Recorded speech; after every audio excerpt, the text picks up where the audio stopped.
Wow, 6:30 a.m. Nagsusumba na sila. Yan, ang aga nila, 6:40 pa lang. Nakapagluto na 80 sa pork, 100 sa beef. Ito po magkano? Ano sa'yo, ya?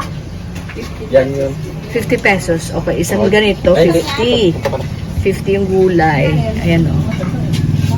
Ito na muna ako. Tapos ang rice ay 15.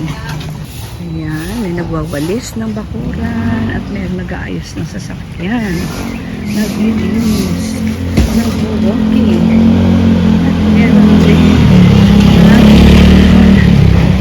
pusa. May nag-ano ng stroller ng bata. Wow guys, grabe po yung aking food. Yung binili ko na 160. Magkano ito? Yun lang, basta kay basta kay Maring Karen ka bumili, wala kang discount. Pero okay na rin kasi lutong bahay siya. Ayan po, oh, yan. O, may isang rice pa ako doon para mamaya. Pero grabe ang food niya, no? Oo, ayan.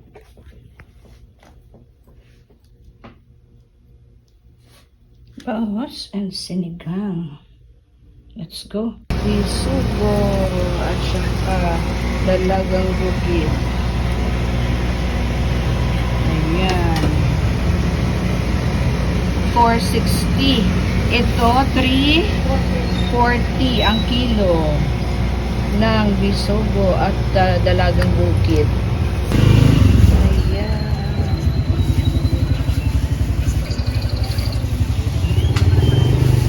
Oo, sige. Apat na.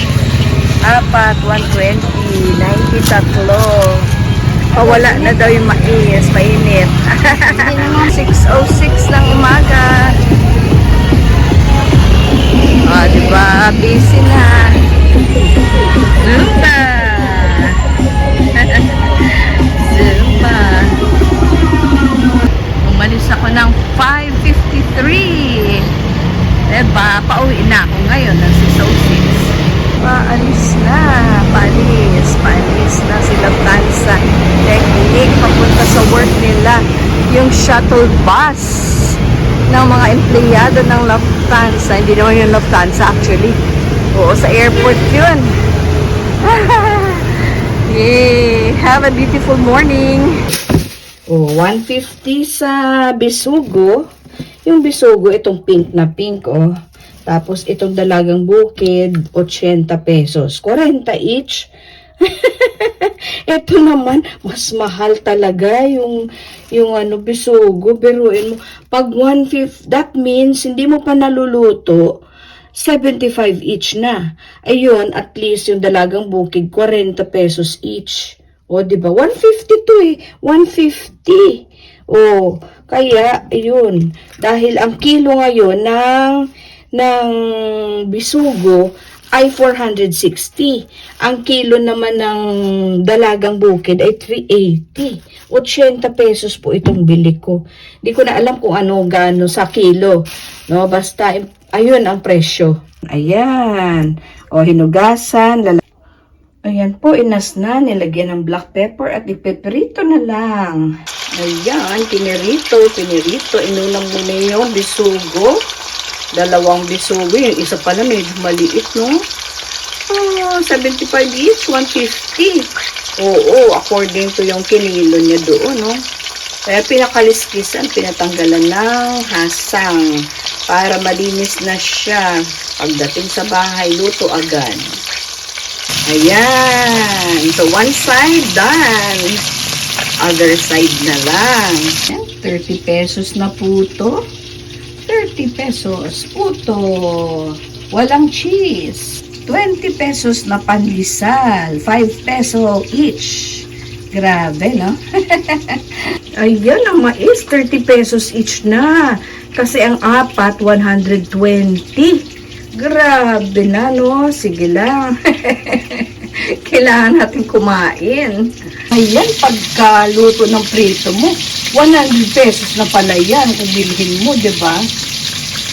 Ayan na yung aking dalagang bukid. So, yan po ay 40 each. Mas mura-mura. O, tapos magsasaing na lang tayo. Kakain na. Ayan, magsaing tayo. Ayan na ang sinaing, isasaing, lilinisin. O, diba? Ito, pag ikaw talaga magluluto. Ayan, how long does it take? Of course, may oras pa yan. Mga 20 minutes sa saing.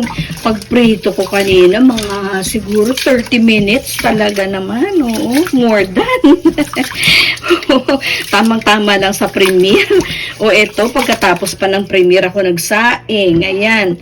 O, maglinis muna tayo niyan. 2 beses natin siyang hugasan. Kilis yung tawag namin sa probinsya eh. Dito kayo sa Maynila, ano kayang tawag dyan? Oo, basta nililinis mo, hinuhugasan mo muna siya. Oo, pwede mo pang ano ito. Oo, yung tubig niyan, pwede mo pang ano sa tanim. Oh, pero hindi ko nagaganyan yung tanim ko today. Kasi kahapon, ginawa ko, the other day pala, ginawa ko tuwing ano lang, every other day lang ako nagsasaing. Hindi daw nauubos kasi, agad-agad. Oh, okay na yan. Oh, tapos, takpan, at isasalang na po. Okay. Ayan, so that's not oil. This is called poached egg. Yung una kong natutunan sa home economics namin ng grade 6. Grade 5 yata, grade 5. Tama. Naaalala ko pa. I remember the name of my teacher at that time. Yung nagturo sa amin, gumawa ng poached egg.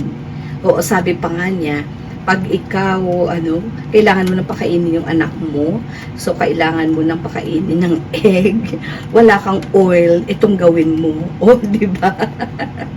Nagamit ko today kasi bigla ako naubusan ng oil na pasobra dun sa popcorn. Nagluto ng popcorn, ubusan tuloy ng oil. O, ay ang aga pa. So, hindi ako makabili ng oil.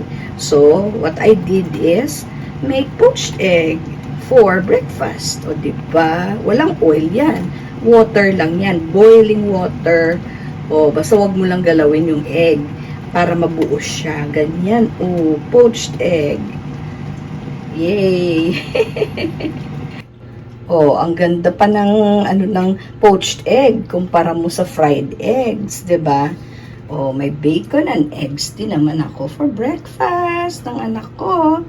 Ito sa kanya. Ito po sa akin. Ayan, oh. Not so perfect, pero okay na. O, kasi medyo nabutas yun eh, oh. Kaya huwag mo talagang galawin siya hanggang ma-well done, no? Ayan, kape-kape tayo. Ayan, nanonood ako ng camping. It's a Saturday morning. Wala akong premiere. Ganon, medyo meron bang, pahinga. O, para maiba naman. So, this is what I'm watching. It's relaxing rain camping with a dog in a cabin. Dream car ko yan. Yung merong pwede kang matulog. O, complete ba? Wow! Ayan, breakfast na tayo. That's it. Thank you, Lord.